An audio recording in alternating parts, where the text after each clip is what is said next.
नमस्कार दोस्तों, स्वागत है आपका आपके अपने YouTube चैनल ज्ञान तंत्र में।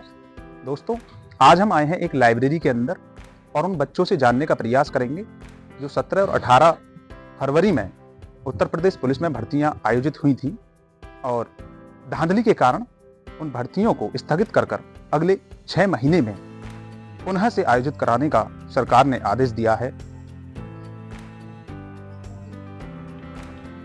दोस्तों, जब हम लाइब्रेरी के अंदर पहुंचे तो हमें विगत कई वर्षों से प्रतियोगी परीक्षाओं की तैयारी करते हुए अभ्यर्थी मिले। उन्हीं में से एक अभ्यर्थी श्री अनिल कुमार मेरे साथ बैठे हैं, जो विगत कई वर्षों से उत्तर प्रदेश लोक सेवा आयोग की परीक्षा की तैयारी कर रहे हैं। इनसे जानने का प्रयत्न करते हैं और पूछेंगे इनसे कि आखिर ऐसे कौन से कारण हैं जिनकी वजह से आए दिन पेपर लीक संबंधित घटनाएं हमारे सामने आने को मिलती हैं। अनिल जी, स्वागत है आपका बहुत बहुत हमारे YouTube चैनल में। नमस्कार सर। और मैं आपसे यही पूछना चाहूंगा कि ऐसे कौन से कारण हैं जिनकी वजह से हमारा प्रशासन तंत्र कहीं ना कहीं भर्ती प्रक्रियाओं के लीक संबंधी प्रोग्राम को नहीं रोक पाती है। सर, अगर हम उत्तर प्रदेश की नज़रिए से देखें तो ऐसे कई कारण हैं जो पेपर लीकेज की जो समस्याएं हैं ये आए दिन होती रहती हैं। अब आप देख सकते हैं 11 फरवरी में यूपी आरओ का पेपर लीक होता है, 17-18 फरवरी में यूपी पुलिस के पेपर लीक होते हैं, और यही नहीं, यूपी बोर्ड के अंदर बायोलॉजी का पेपर लीक होता है यूपी बोर्ड में। मतलब यूपी बोर्ड तक के पेपर लीक होते हैं। उसके बाद भी जब बच्चे प्रोटेस्ट करते हैं, आपने देखा होगा इलाहाबाद में, लखनऊ में कितना हंगामा हुआ। शासन इस बात को मानने के लिए तैयार नहीं है। वो कहते हैं कि ये सब एडिट है, एआई तकनीक से एडिट करी गई चीज है, जबकि साक्ष्य आज तक के मंच पर भी ये दिखाए गए कि यूपी पुलिस में इतनी बड़ी धांधली हुई आज तक उत्तर प्रदेश के इतिहास में कभी नहीं हुई। बिल्कुल। पूरा हाथ से छपा हुआ पेपर लीक हुआ। मेरा मानना ये कहीं ना कहीं ये फेलियर ऑफ मशीनरी है। जो हमारा सिस्टम है वो इतना करप्ट और इतना भ्रष्ट है कि उसको सुधारने में बहुत सारा टाइम लगेगा। जी। एक बात की मैं आपको बात बताता हूँ जी। योगी जी ने, माननीय मुख्यमंत्री जी ने विधानसभा में एक रिपोर्ट दिखाई और उसमें ये था कि एक बार उत्तर प्रदेश लोक सेवा आयोग में 65 एसडीएम सेलेक्ट हुए, जिनमें से 56 एसडीएम एक जाति विशेष के थे। बिल्कुल बिल्कुल। और 50-50, 60-60 लाख रुपए देकर उन्हें वो पद दिया गया। अब सर आप ही बताइए, जब वो प्रशासन में बैठेंगे वो कितने बड़े हद तक करप्शन करेंगे वहां बैठकर।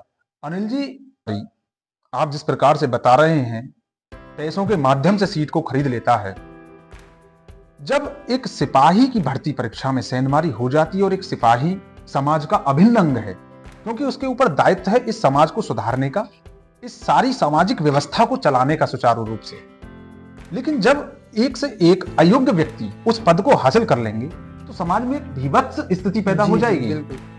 तो आपके पास कोई सुझाव तो अवश्य होंगे, जिस सुझावों के द्वारा हम अपनी बातें सरकार के पास पहुंचाएं और उनको वो अमल में लाए, जिससे ये पेपर लीक संबंधित घटनाएं कम हो, अगर रुके भी ना तो कम हो। क्योंकि आप देख रहे होंगे विगत कई परीक्षाओं में, जिनमें यूपी लेखपाल, उत्तर प्रदेश पुलिस में दरोगाओं की भर्ती हुई हो, या अभी आरओ और दोबारा से भर्ती प्रक्रिया आयोजित करने की सरकारी तरफ से बात कही गई, तो आपके पास क्या ऐसे सुझाव हैं जिससे ये प्रक्रियाएं लीक संबंधित रोकी जा सके?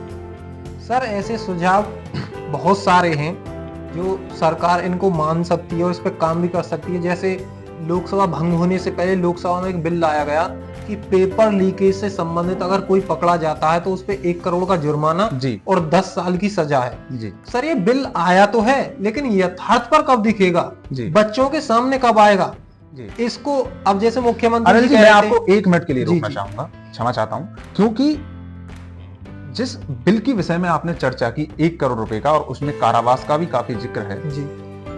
जब हमने यहाँ और कई सारे अभ्यर्थी, आप मेरे साइड में देख रहे होंगे बैठे हुए हैं, इनसे भी हमने जब चर्चा की तो हमने यह जाना कि एक अभ्यर्थी एक कांस्टेबल बनने का करीब 5 से 7 लाख रुपए खर्च कर देता है जी।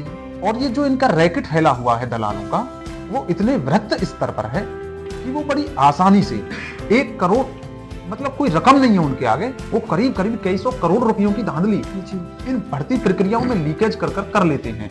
तो उनके हम मनोबल को कैसे डाउन कर पाएंगे, किस प्रकार से उनका मनोबल इतना गिर जाएगा कि 1 करोड़ रुपए उनको बहुत कुछ लगने लगेंगे और वो डरेंगे शासन की नीतियों से और सरकार की नीतियों से। सर बिल्कुल मैं उसी बात पे आना चाहता हूँ जी, वो डरेंगे, बिल्कुल डरेंगे। इस बिल को क्रियान्वयन करें, यथार्थ पर उतारें और जैसे मुख्यमंत्री जी भी कहते हैं कि कार्रवाई होगी और ऐसी होगी कि नजीर बने, वो नजीर बने। हम सब चाहते हैं, स्टूडेंट, हर कोई स्टूडेंट ये चाहता है कि मेहनत से सिलेक्शन लिया जाए, धांधली नहीं हो। उत्तर प्रदेश पुलिस का पेपर जो लीक हुआ वो यूपी से बाहर हुआ, हरियाणा में हुआ, 400 से अधिक संदिग्ध अपराधी उसमें गिरफ्तार हुए हैं, उन पे कार्रवाई चल रही है, ये अच्छी बात है। लेकिन सर ऐसा कब तक होगा? अब 6 महीने के लिए भर्ती टाल दी। मैं पिछले 1 साल से इस लाइब्रेरी में हूँ और मैं ये देखता हूँ कि कड़ी ठंड में दिसंबर और जनवरी जैसे महीने में बच्चे 2-2 बजे इस फर्श पर सोते हैं रात। वो कोई हाई क्वालिफाई फैमिली से नहीं है, वो किसान परिवार के बच्चे हैं जो इस पर, आप इसमें दिन में नहीं बैठ सकते, इतनी ठंड रहती है इसमें, लेकिन वो रात को भी यहाँ रहते हैं। एक सपना है उनका। योगी जी बहुत अच्छे मुख्यमंत्री हैं, उन्होंने काफी हद तक भ्रष्टाचार को कम किया है, लेकिन इस चीज पर कड़ा एक्शन लेना होगा।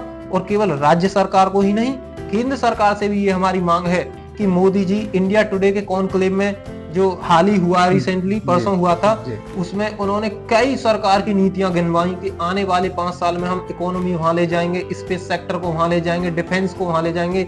सर वो अच्छी बात है, लेकिन युवाओं के लिए क्या करेंगे आप? युवा आपसे एक ही मांग कर रहा है कि निष्पक्ष ट्रांसपेरेंसी के साथ भर्ती होनी चाहिए। अभी मैंने देखा है, कल ही सुप्रीम कोर्ट ने एक ऑर्डर पास किया है एसएससी के लिए। इतना फर्जीवाड़ा एसएससी जैसी संस्था में हो रहा है कि बच्चे बाहर से डॉक्यूमेंट्स बनवा कर नौकरी ले रहे हैं, जो योग्य बच्चा है वो रह जाता है। बताइए इसमें क्या होगा आगे? तो अनिल जी, कहीं ना कहीं आपकी बातों से हमें ये तो इतना तय हो गया कि भर्ती लीकेज एक अपने आप में बहुत बड़ा मामला है, जिसको एक्सपोज करने के लिए पूरा प्रशासन तंत्र संगठित होकर यदि कार्रवाई करे तो ये चीजें खत्म होने का काम करेंगे। अनिल जी, मैं आपसे जानना चाहता हूं, आप जो तैयारी में जुट रहे हैं, आपका जो उद्देश्य है, जब आप ऐसी खबरें सुनते हैं पेपर लीक हो गया तो आपके ऊपर क्या बीतती है? सर आप ये लगा लीजिए कि यूपी आरओ का पेपर पिछले 3-4 महीने से, और मैं तो यही कहूंगा 2021 के बाद भर्ती आई, बच्चों ने इतनी मेहनत करी, लेकिन 1 मिनट में और जो लीक हुआ वो बुंदेलखंड की तरफ से हुआ लीक। ये पेपर लीक कैसे हो गया? मैं ये जो हमारे राज्य के मुख्य सचिव हैं, मैं उनसे ही पूछना चाहता हूँ, आपके कलेक्टर क्या कर रहे हैं एक डिस्ट्रिक्ट में? उनके होते हुए पेपर कैसे लीक हो रहा है? ये जवाबदेही होनी चाहिए। अब बताइए, मैं भी उसमें शामिल था, मेरा भी पेपर लीक हुआ, मेरे जैसे हजारों बच्चों का पेपर लीक हुआ। उसके बाद यूपी पीसीएस का पेपर 17 मार्च को होना था, उसको जुलाई में पोस्टपोन कर दिया गया। इससे पेपर लीक होना नहीं रुकेगा, उसके लिए कड़ी नीतियां बनानी पड़ेंगी सरकार को, कड़े शासन में बदलाव करना पड़ेगा। अरे यूपीएससी जैसी संस्था से सीखिए, आज तक इतना डिवाइन इंस्टीट्यूट है कि एक दाग नहीं है कि पेपर लीक हुआ हो। उनसे पूछिए ना आप, सर कैसे कराते हैं आप पेपर? यूपी पुलिस का पेपर सर ऐसे हो रहा था जैसे हाई स्कूल और इंटर के पेपर होते हैं। जी। और अभी ये जानकारी हुई हाई स्कूल इंटर के भी पेपर लीक हुए, गांव में सेंटर है। अब बताइए, पश्चिम यूपी जैसे, जबकि डेवलप्ड एरिया माना जाता है यूपी का, तो बुंदेलखंड में क्या हाल हो रहा होगा? वो तो अति पिछड़ा क्षेत्र माना जाता है। तो मैं यही कहूंगा, यूपी भर्ती बोर्ड से भी सीमित सेंटर बनाए जाएं कुछ जिलों में, उनमें निगरानी कड़ी से कड़ी रखी जानी चाहिए, ताकि बिल्कुल भी हलचल ना हो पाए। दोस्तों, आपको हम वीडियो बनाकर दिखा रहे हैं, लेकिन मैं आपको बताता चलूं, ये जो और अभ्यर्थी आप मेरे पीछे देख रहे होंगे, तैयारी करते समय हमने इनसे रिक्वेस्ट की थी कि थोड़ा आपको आवाज की तरफ से प्रॉब्लम हो सकता है, लेकिन इन्होंने हमारा स्वागत किया और ये प्रयासरत हैं किसी प्रकार से हमारी बात शासन तक पहुंचे। मैं आपको 1-2 अभ्यर्थी और जो मेरे निकट हैं उनसे मिलवाऊंगा और उनसे पूछना चाहूंगा कि उनके दिलों पर क्या बीत रही है। बहुत बहुत धन्यवाद अनिल जी आपका। Thank you sir, thank you. दोस्तों, हम आए हैं एक और अभ्यर्थी के पास और सबसे पहले इनका नाम जानने का प्रयास करते हैं। भाई साहब, क्या नाम है आपका? जी, मेरा नाम सागर राघव है। सागर जी, बहुत बहुत स्वागत है हमारा यूट्यूब चैनल में आपका। सागर जी, किस प्रतियोगी परीक्षा की तैयारी आप कर रहे हैं? सर मैं 2 साल से यूपी पुलिस की तैयारी कर रहा हूँ। यूपी पुलिस की? अभी तो यूपी पुलिस का पेपर लीक हुआ था, उसे सुनकर मुझे बड़ा दुख हुआ, मेरी मेहनत पे पानी फिर गया। सर मैं बहुत गरीब परिवार से हूँ और मैं सोच रहा था मेरा आपका सिलेक्शन हो जाएगा यूपी पुलिस में, लेकिन सर पेपर लीक होने के कारण नहीं हुआ। बड़ा दुख हुआ सर इस बात को सुनकर। क्या चाहते हो शासन से, सरकार से, क्या किस प्रकार से आपकी ये मदद कर सकती है? सर मैं ज़्यादा तो कुछ नहीं कहूँगा, यही कहूँगा सर सरकार से कि इन चीज़ों को ज़्यादातर